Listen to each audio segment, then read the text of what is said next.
Friends, आज हम इस वीडियो में सीखेंगे वृत्त का प्रमेय, कक्षा 10 का वृत्त का प्रमेय। बोर्ड एग्जाम में ये आने की संभावना 99.99% रहती है। यह बहुत आवश्यक है इसको सीखना। आइए इसको सीखते हैं। तो प्रमेय क्या दिया है? प्रमेय दिया है किसी वृत्त के बाह्य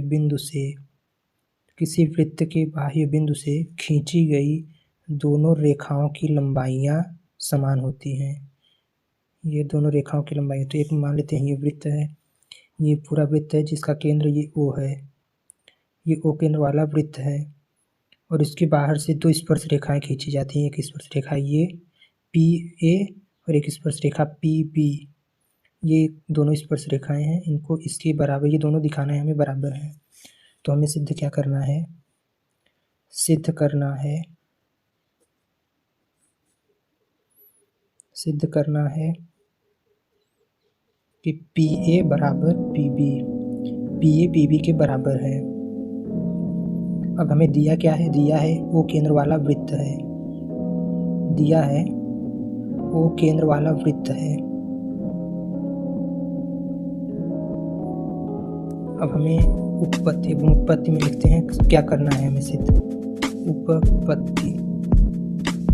उपपत्ति में हमें अब दो त्रिभुज लेते हैं हम। एक त्रिभुज ये वाला POA, ये एक त्रिभुज ये लेते हैं और ये POB ये त्रिभुज लेते हैं।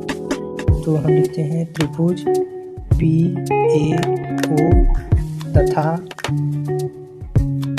त्रिभुज POB में, दोनों त्रिभुजों में देखते हैं हम। अब हमने ये रचना किया है, ये दिया नहीं था, हमने अपने से ये रचना किया, इसलिए इसको हमने अच्छे से नहीं मिलाया है, रचना है। तो ये दो आपको ये दिख रहा है, इस त्रिभुज में ही भी है और इस त्रिभुज में ये दोनों भुजाएं बराबर इसी में। तो हम लिखेंगे PO बराबर PO। कैसे PO बराबर PO है? उभयनिष्ठ है, दोनों त्रिभुज में उभयनिष्ठ है।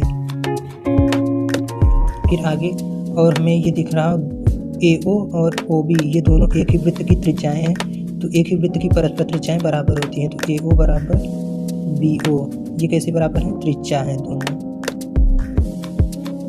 ये दोनों त्रिज्या बराबर हो गई। और हमने कक्षा 10 के पहले प्रमेय में पढ़ा था कि किसी वृत्त के स्पर्श बिंदु पर त्रिज्याएं लंब होती हैं। तो ये यहाँ पे ये 90 अंश का कोण बनेगा। तो कोण क्या होगा? PAO, कोण PAO बराबर कोण होगा PBO, कोण PBO, ये कैसे बराबर होगा? 90 अंश।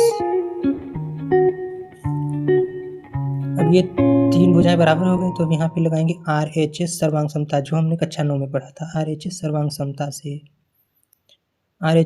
समता से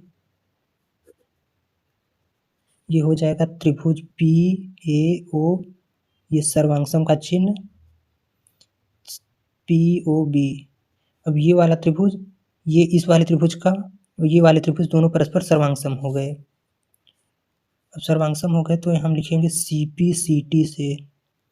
CPCT से अब हो जाएगा, जब एक दोनों त्रिभुज के ये और ये दोनों सर्वांगसम हो गए तो इसके संगत भाग भी बराबर होंगे। तो सर्वांगसम त्रिभुज के संगत भाग बराबर होते हैं, तो इसलिए PA बराबर PB, और यही तो हमको सिद्ध करना था। तो हम लिख देंगे इति सिद्धम। और यहाँ पे CPCT का मतलब है congruence part of common triangle, दो समान त्रिभुजों के संगत भाग बराबर होते हैं। CPCT का मतलब है संगत त्रिभुज, नहीं, समरूप त्रिभुज के सर्वांगसम त्रिभुज के संगत भाग, सर्वांगसम त्रिभुज के संगत भाग। तो ये हुआ हमारा प्रमेय सिद्ध। ऐसे ही प्रमेय सीखने के लिए हमारे चैनल को फॉलो करें।